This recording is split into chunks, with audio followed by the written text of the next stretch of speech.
안녕하세요. 시내가 책방입니다. 저는 책방지기 한 걸음씩입니다. 오늘은 지난 시간에 이어 오스왈드 챔버스의 주님은 나의 최고봉이라는 책에서 7월에서 12월까지를 대강 정리해드리고 각 달에서 한 날씩 뽑아서 읽어드리도록 하겠습니다. 7월, 구름 속에서 무엇을 봅니까?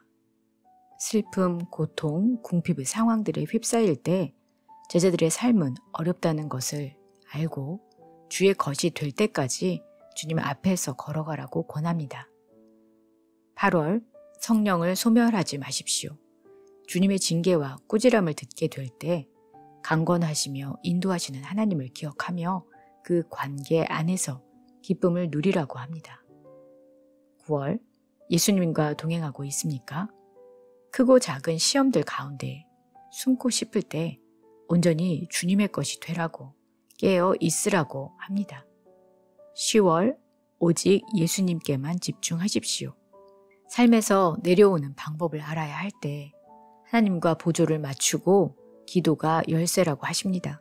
오직 믿음으로 걸어 나가길 권면합니다. 11월, 복음의 진리에 반응하십시오. 이 세상을 지배하는 사탄의 세력과 맞설 때 나는 주님의 것임을 기억하며 주님을 사랑하고 그분께 순종하며 주님의 고난에 동참하라고 권합니다. 12월, 주님의 평강이 임하십니까? 의심과 불안으로 성령을 따르기 힘들 때 사람의 힘이 아니라 성령의 능력으로 하나님의 평강 안에 거하라고 합니다. 7월 20일, 주님 앞에 걷는 삶.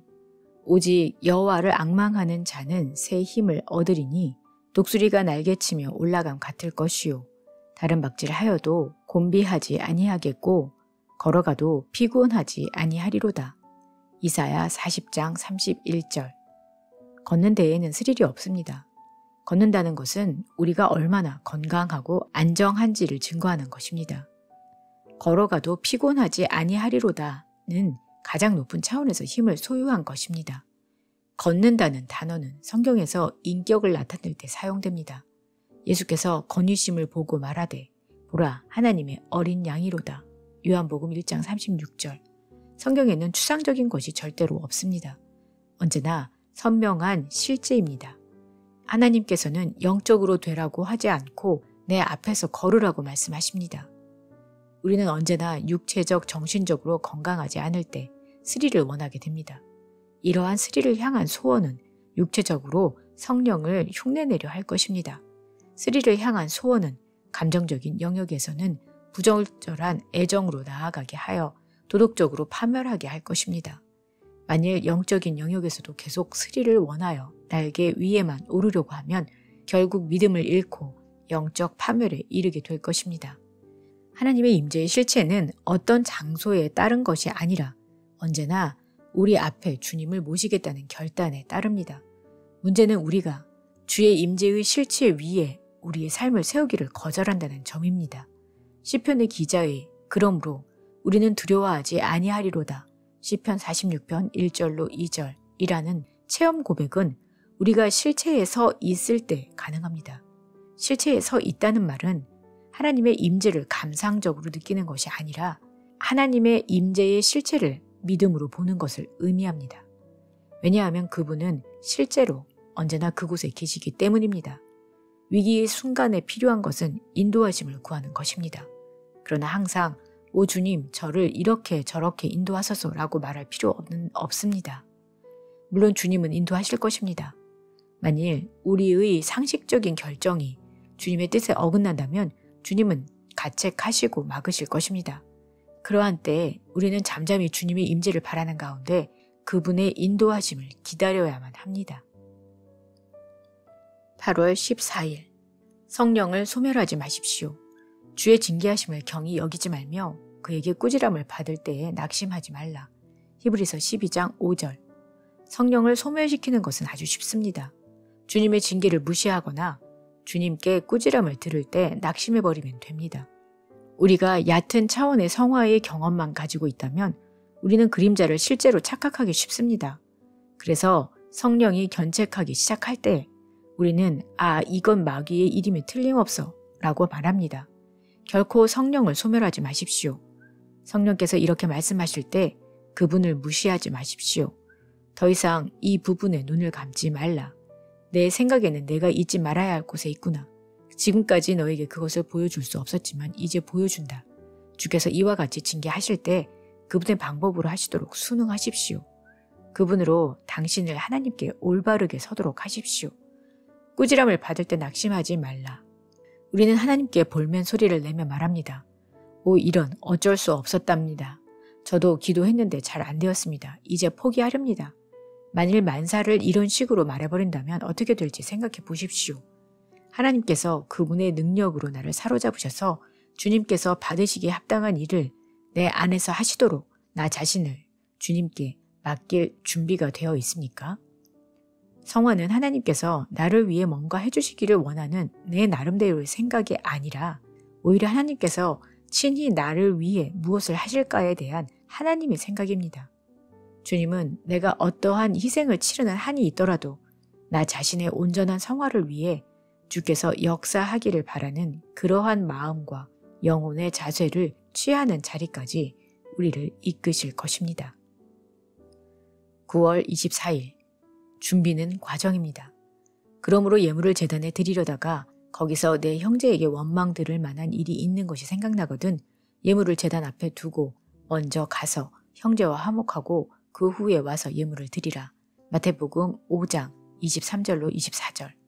언젠가 우리가 온전하게 준비될 것이라고 생각하는 것은 쉽습니다. 그러나 준비는 갑자기 이루어지지 않고 꾸준하게 유지되는 과정입니다. 현재 상태에 안주하는 것은 위험합니다. 언제나 준비하고 또 준비해야 합니다. 젊은 성도들은 희생 정신에 쉽게 매료됩니다.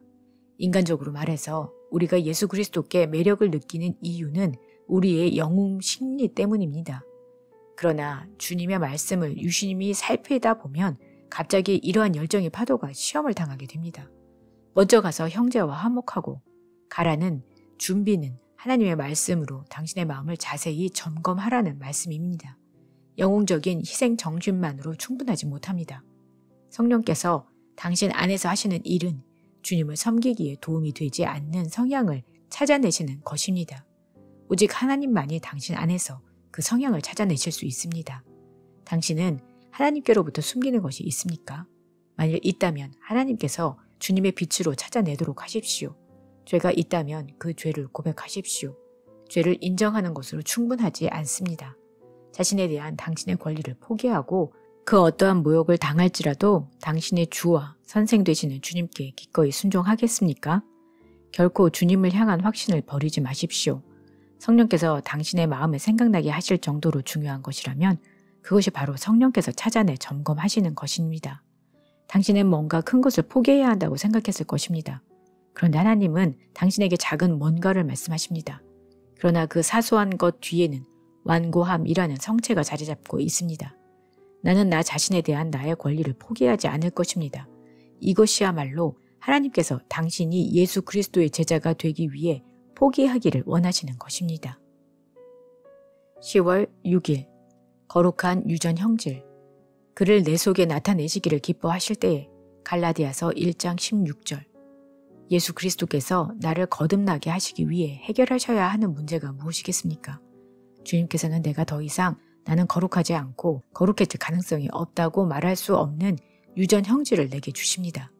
만일 예수 그리스도께서 하신 일이 거룩해야 한다는 말씀뿐이셨다면 주님의 가르침은 절망 외에는 아무 의미가 없을 것입니다. 그러나 예수 그리스도께서 사람을 중생하게 하시는 분으로서 내 안에 주님의 거룩한 유전 형질을 넣으실 수 있는 분이라면 우리는 주님께서 우리에게 거룩해져야 한다고 요구하시는 의미를 알기 시작합니다. 구속은 예수 그리스도께서 주님 안에 있었던 유전적인 성향을 우리에게 넣어주시는 것을 말합니다. 주께서 주신 모든 기준은 우리 안에 넣으신 그 성향을 전제로 말씀하신 것입니다.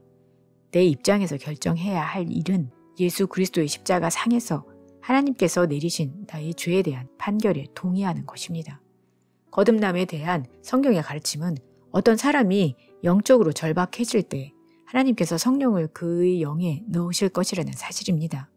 그 사람의 개인적인 영이 하나님의 아들의 영에 의해 힘을 얻게 되면서 그 사람 속에 그리스도의 형상을 이루기까지 됩니다. 구속의 영적인 기적은 하나님께서 내 안에 새로운 성향을 넣으실 수 있다는 것이요. 나는 완전히 새로운 삶을 살 수 있다는 사실입니다.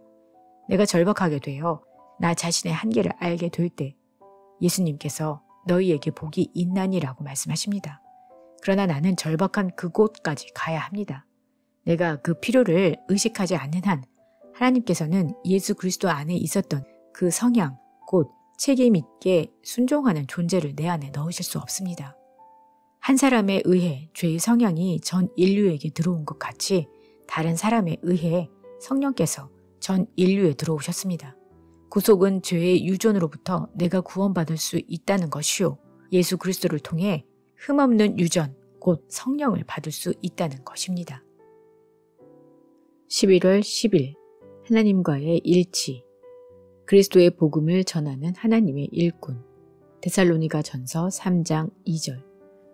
거룩하게 된 이후에는 당신의 삶의 목표가 무엇인가를 말하는 것이 쉽지 않습니다.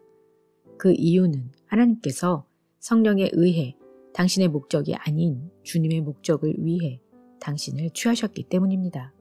하나님께서 그분의 아들을 사용하셔서 당신을 구원하신 것처럼 지금은 온 세계를 향한 주의 목적을 이루기 위해 당신을 사용하십니다.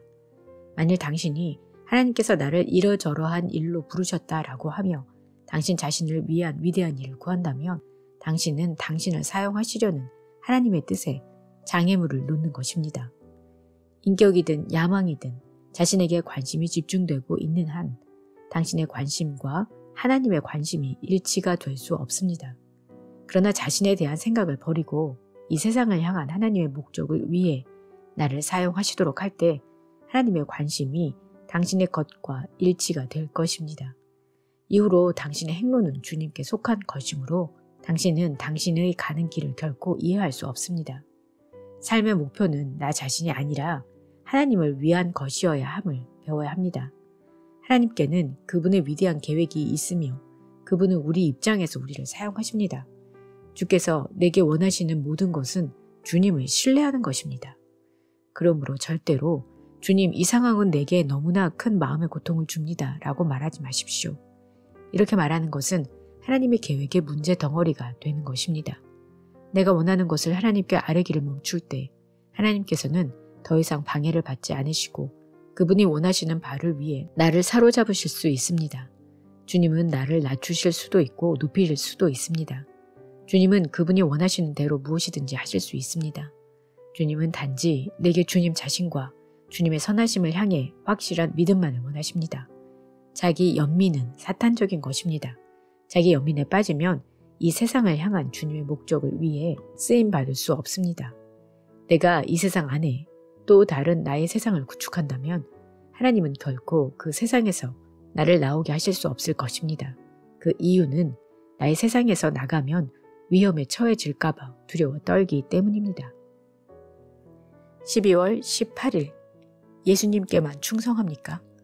우리가 알거니와 하나님을 사랑하는 자, 곧 그의 뜻대로 부르심을 입은 자들에게는 모든 것이 합력하여 선을 이루느니라. 로마서 8장 28절. 충성된 영혼들만이 하나님께서 상황을 이끄심을 믿습니다. 그러면 우리는 모든 상황 속에서 진정한 자유함을 누릴 수 있습니다. 그러나 말로는 하나님께서 모든 상황을 이끄신다고 하면서 실제로는 믿지 않을 때가 많습니다. 오히려 사람들이 이러한 상황들을 만드는 것처럼 대처합니다. 모든 상황 가운데서 신실하다는 것은 어떤 상황에서나 하나님께만 충성한다는 것을 의미합니다. 종종 우리는 하나님께서 특별한 상황을 만드실 때에야 자신이 하나님의 주권을 거부하고 그분께 불순종했다는 것을 깨닫습니다. 우리는 하나님께서 무엇을 추구하셨는지 전혀 몰랐던 것입니다. 그러한 특별한 상황은 우리의 인생 속에서 다시는 되풀이되지 않을 것입니다. 바로 이 특별한 상황이 우리의 충성심에 대한 시험입니다. 만일 그 특별한 고난의 상황에서 하나님을 예배할 줄 안다면 하나님께서는 주님이 원하시는 때에 순식간에 그 상황을 바꾸실 것입니다. 예수 그리스도를 향한 충성심은 우리가 오늘날 꼭 붙들고 있어야 하는 것입니다. 많은 사람들이 일, 봉사, 다른 여러 가지 것들에 충성하지만 정작 예수 그리스도께 충성하지 않는 사람들이 많습니다. 사실 예수님을 향한 충성에 대해 말하는 것조차 피곤해합니다. 심지어 주님께서는 세상이 아닌 바로 그리스도인 사역자들에 의해 더욱 완강하게 왕위로부터 폐위되고 있습니다. 하나님은 사람을 축복하는 기계가 되어버렸고 예수 그리스도는 일에 중독된 일꾼들을 위해 일해야 하는 머슴이 되어버렸습니다. 우리가 하나님을 위해 일한다는 생각을 버리고 더욱 주님께만 신실함으로 그분이 우리를 통해 주의 일을 하시도록 하십시오. 나는 너의 가장 뛰어난 섬김을 기억하노라. 너는 아무 불평이 없었고 나는 내게 설명할 필요가 없었다. 하나님께서는 그분의 아들 예수님처럼 지금 우리를 충성스럽게 사용하기를 원하십니다. 네, 오늘은 오스왈드 챔버스의 주님은 나의 최고봉이라는 책의 7월에서 12월까지를 정리해드리고 몇몇 구절을 읽어드렸습니다. 저는 이 책을 오래전부터 들어서는 알고 있었는데 읽은 것은 최근에 아는 분의 소개로 읽게 되었습니다. 이 책은 365일 묵상 책인 만큼 한꺼번에 읽는 것보다 날마다 조금씩 음미하면서 그때에 맞게 깊이 있게 묵상해 나가는 것이 도움이 되리라고 생각합니다.